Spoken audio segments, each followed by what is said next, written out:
자, 이동관 이야기 한번 짚어봅시다. 이동관, 조선일보 문제 보도, 문건 작성을 시인했다. 자, 이런 보도가 나왔습니다. 이동관이요, 이명박 청와대 대변인 시절에 조선일보 문제 보도 문건을 작성해 정부 비판 보도를 관리했다는 의혹, 언론 현황을 파악하려고 모니터한 것일 뿐 사실상 시인을 했어요.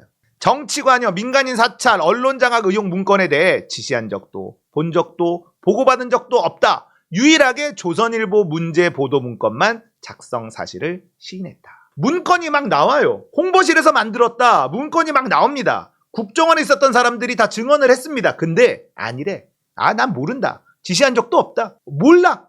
이렇게만 계속 얘기하다가 조선일보 문건은 시인을 했다. 왜 이것만 시인했을까? 이것도 좀 이상하긴 하죠. 장경태 의원이요, 2008-2009년 대변인실에서 작성한 조선일보 문제보도 문건을 보면 청와대와 대통령 및 가족, 정부의 비판적인 기사와 칼럼 176건을 별도로 정리해 관리했는데 문제보도로 지칭하고 관리한 이유가 뭐냐? 이렇게 물어보니까 언론 현황을 파악하려고 모니터한 것뿐이다.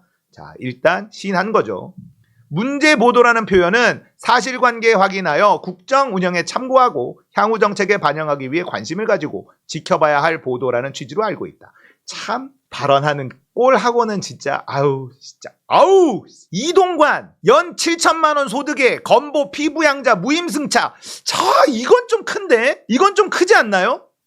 이런 거 사실 문재인 정부에 나왔으면 절대 인사 못 하거든요. 근데 이놈의 정권은 이게 크지가 않아. 이동관은요, 2020년 10월 29일부터 2021년 12월 1일까지 직장을 다니던 아들의 건강보험 피부양자로 등록해 건보료를 한 푼도 납부하지 않았다. 직업이 없던 이 후보자는 이전 5년간은 지역세대주로 건강보험에 가입해 매 190만 원에서 400만 원가량의 건보료를 납부해왔다. 문제는 이 후보자가 당시 사업배당 소득 등으로 수천만 원의 소득을 올리고 있어서 건강보험 피부양자가 될 수 없었다는 점. 당시 국민건강보험법 시행 규칙은 부부 중 한 명이라도 종합소득 합계액 연 3,400만 원 또는 사업소득 합계액 연 500만 원 등을 넘어서면 부부 모두 피부양자가 될 수 없다고 규정하고 있습니다. 근데 그냥 아들 아래에 붙어서 한 푼도 안 냈다는 거죠. 이동관은요, 2019년 사업소득 약 1,267만 원, 2020년 종합소득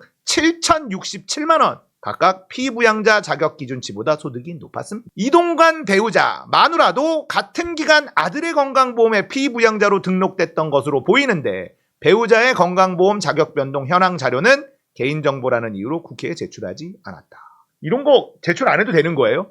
이 후보자 측은 관련 규정에 따라 자격치료가 상실이 이루어졌다. 헛소리죠. 헛소리입니다.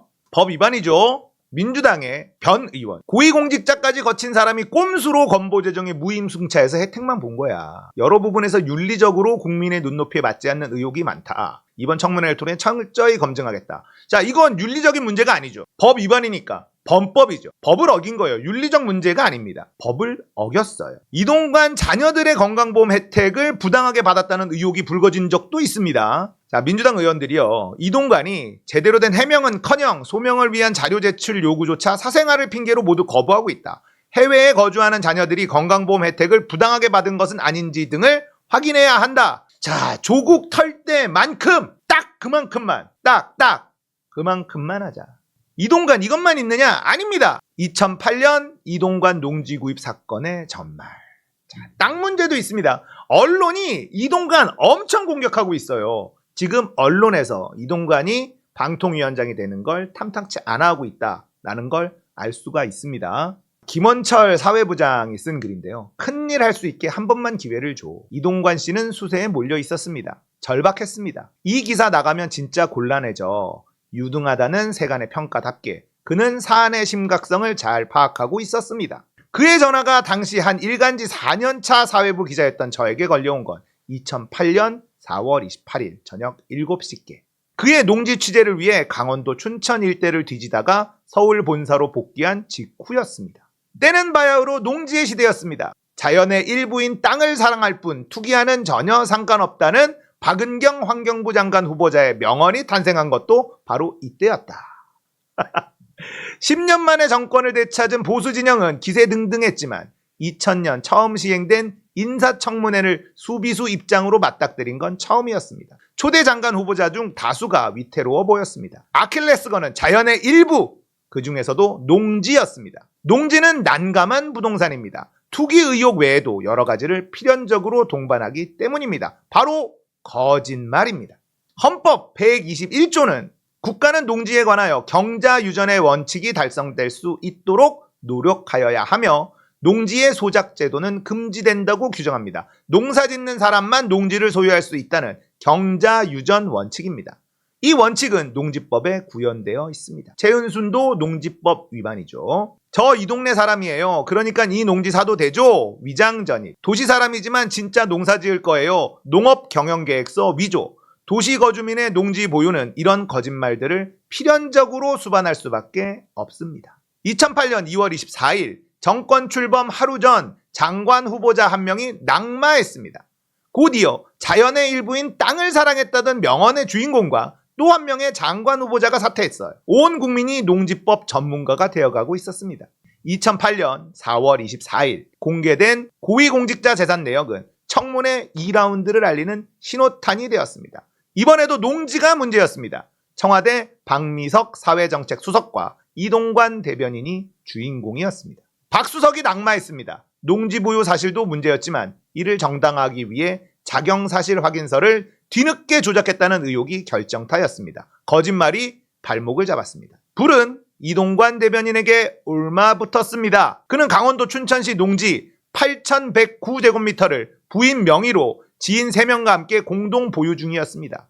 서울에 살지만 춘천 농지를 직접 경작하겠다는 농업경영계획서도 제출했습니다. 이 점이 문제가 되자 재산 공개 이튿날 그는 직접 경작해야 하는 실정법의 구체적 사실을 몰랐다며 사죄했습니다.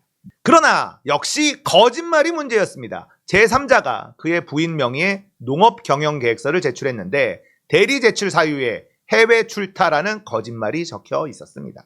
그의 부인은 당시 국내에 있었습니다. 이런 내용이 제 손에 있었던 것이 그날 그가 저에게 전화한 이유였습니다. 당시 제가 다니던 언론사 간부에게 나중에 꼭 은혜를 갚겠다며 압력이 아니라 호소한 이유이기도 합니다. 압력이 아니라 호소래. 벼랑 끝에 몰렸던 그는 끝내 살아남았습니다. 문제가 없는 것으로 드러났으니 버틸 수 있었던 걸까요? 아닙니다.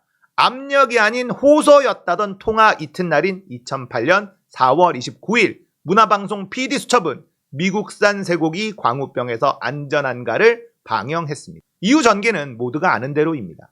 광화문은 촛불로 뒤덮였고 대중은 그를 잊었습니다. 그리고 그는 큰 일을 해나가기 시작했습니다.